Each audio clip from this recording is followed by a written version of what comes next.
G'day guys, welcome to our latest unboxing video. We already know what one of the items is. It was a Secret 6 Omnibus that came in a different package, so I won't be unboxing that one because it's not in a box. And whatever is in here is what I'm going to review. Now, there's potentially two things in here. I only want to review one of them, so let's hope that I don't get the one that I don't want to review in this box.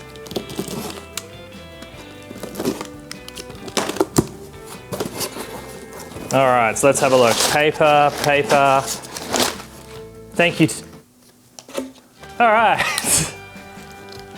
Let's unbox this. So, what have we got? A lot of sticky tape. All right, let's get the paper out of here. Paper. Aha. Exactly what I wanted to read. Thank you. The Fantastic Four by Wade and Wieringo. So today I'll be looking at and unwrapping both of these bad boys. Now I'm really excited because they're both some excellent reads. Now I've only read half of this one so far, so I can only half review it, but I can say that based on the first, I'm going to say I've read 25 of the 50 issues, brilliant, really good. Gail Simone is the writer on this with a whole slew of different artists, but they made sure that they got artists that were very similar in tone, so I can't even notice that there is an artist shift in it. It was $215 at Comics Etc, but if you pre-ordered it over at Comics Etc Direct, it would have only cost you $158. So don't throw that money away, pre-order. And this one here, by Wade and Wieringo, this is the definitive Fantastic Four run, but I'll get to that in my review. And if you were to pre-order it on Comics Etc Direct, it would be $131. But if you buy it in store, it will be $180. Look, priceless. Absolutely love this one.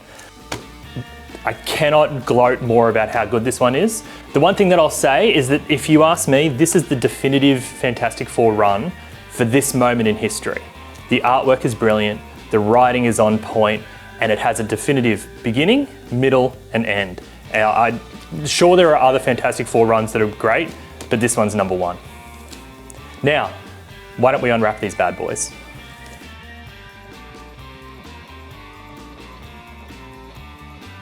So let's start first with the Fantastic Four by Wade and Wieringo Omnibus. I chose this cover because the other cover, quite frankly, sucks. So what does it reprint? It reprints Fantastic Four issue 60 to 70 before they went back to classic numbering of 500 to 524. I think the big shout out I have to give though is to Carl Kessel, who was on the entire run as the inker, who did a phenomenal job. So let's unwrap this bad boy, if I can figure out how. Yep. Oh, there we go. Sorry thing.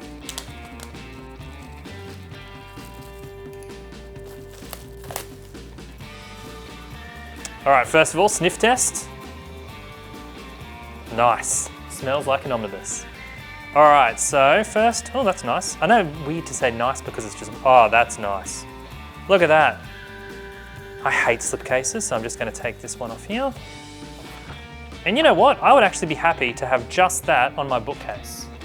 That's really nice. Spine. Yeah, good. So what have we got? Okay, so we got the contents page where it's letting us know that, oh, there you go. Carl Kessel actually did some of the writing as well. Well done. The pencilers, Mike Wieringo was the main one. Mark Buckingham of Fables fame did a couple of issues as well. Howard Porter, Paco Medina, Paul Smith. A whole slew of very talented inkers, colorists and letterers. I won't go through all of them, but very talented. It has an introduction by Ralph Macchio, not the guy from Karate Kid, but the editor. First issue is a really good introduction to the Fantastic Four in case you've never read them before. We get then introduced after that to a brand new villain who is an equation made by Reed Richards. Look at that artwork, it's absolutely amazing. Really good gloss on that page as well. Sometimes the omnibuses can be quite cheap in quality, but this is really nice. Look at that Mark Wade writing on that one there. He doesn't do much dialogue, as you can see, because he lets the artist actually show a lot of emotion. Really good stuff there. So just sift through. Very funny, by the way. Here we have some other artwork by Buckingham. Not on it for long. It is mainly by Waringo and by Wade. That's the great stuff.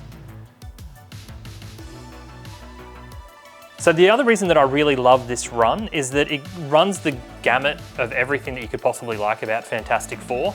It starts off with a brand new villain. We then go to Doctor Doom, as you can see, and the Doctor Doom storyline introduces him as a sorcerer as much as a scientist, which it now sticks to kind of what his storyline is. Look at that. We then go to the Fantastic Four becoming rulers of a Latveria, and we deal with repercussions of that.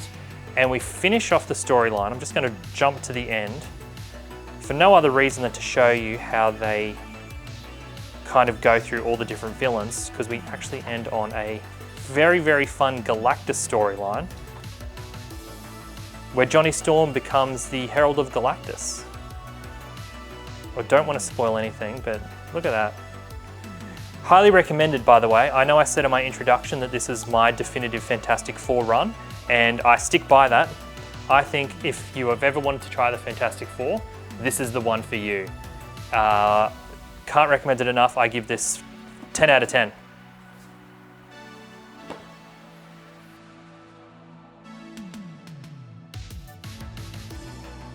Now it's Secret 6. Full disclosure before I open this, I'm only about halfway through the story, so I might not even flip through the entire book because I don't want to get spoiled, because I am 100% going to continue reading this because I've been loving it. So by Gail Simone, Nicholas Scott does some artwork on it, which is really good. Shout out to another Australian. So the back cover is really nice. I like that, good style. And that spine is amazing. I think that is top 5 spines of all time. There's something I thought you'd never hear. But there we go. Okay, so. Okay, let's have a look here. So first, ooh, that is a really stiff book. Whoa. Okay, interesting. Let me take the slipcase off, because once again, I hate slipcases. And you know what? Once again, like the Fantastic Four cover, I would be happy with that to be a standalone cover on my bookcase. That is really nice. Spine, oh, look at that. I wonder if this is a DC thing, because that is really nice. A lot of companies could learn stuff from that. All right, so let's open it up and have a look. The binding is really tight. I don't know if that's a good thing or a bad thing. If you're an Omnibus reader, can you let us know in the comments if that means it lasts the test of time or not? Because I'm very curious. So let's have a look. We've got the table of contents. It's just going to give us a list of which issues are where. And it lets us kind of know what this one actually reprints. So we've got the Villains United series, which went for 6 issues, the Infinite Crisis special, a Birds of Prey run that Gail Simone did, which has also included the Secret 6, and then the ongoing series, including countdown issues and 52 issues. Really good. So I'm really curious, actually. I will have a look at the bonus stuff because I'm curious what it is. Who does the... Oh, Gail Simone actually does the introduction, which is really nice. Now, who are the Secret 6? First of all, they get established in the Villains United mini-series, where the villains have taken over thanks to the events in Infinite Crisis. Once they've taken over, there's a group of 6 people who want absolutely nothing to do with the villains, and they are the Secret 6, including Catman. And if you were to tell me before I started reading this that I would be a Catman fan, I would say you are out of your mind. But Catman is definitely the standout character. So the first volume is pretty much the Villains United mini-series, where it's villains versus villains. It ends quite satisfactory, or should I say very good. It ends very well. So we got villains. The thing that I like about these books is that they don't feature villains that are too popular initially, so they can do things to them that they wouldn't normally. You couldn't have the Joker in it and have something substantial happen to him, because the character of Joker constantly has to be reset. So more villains. I don't think we've seen a single superhero yet except for a brief shot of Firestorm.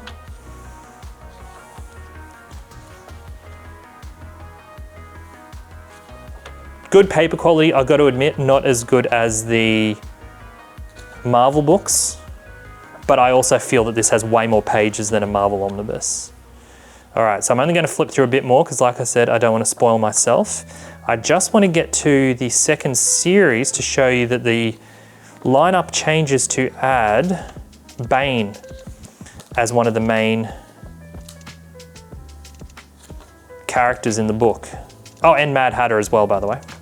So if you're a Batman fan, Mad Hatter and Bane join the team. But I'm closing my eyes as I go through this because I don't want to be spoiled. All right, so let's just flip through the end then, because I will be very angry with myself if I spoil it. And let's just have a look at the extras quickly. Just so you know too, by the way, the binding has already become looser and easier to read. So we have the cover gallery. Oh, they're very cool covers.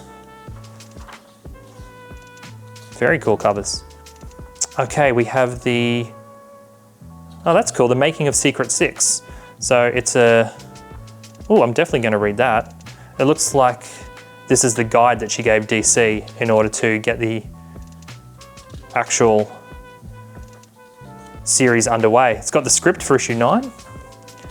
Definitely don't want to look at that. By the way, that is not a rip, that is printed on, in case you're worried. And then we have pencil pages, and we also have some sketches. Yeah, very good. Highly recommend this one as well. Look, I can only recommend it based on the first 25 issues or so I have read. It might end poorly, probably wouldn't, because Gail Simone is a very good writer, but I will really recommend that one as well. If I had to choose between the two though, Fantastic Four wins for me, hands down. So, hope you enjoy. So there you go, guys. 2 thumbs up for both of these. You can still buy them over at comicsetc.com, and don't forget for future omnibuses to pre-order them over at comicsetc.direct.com.au. See you next unboxing.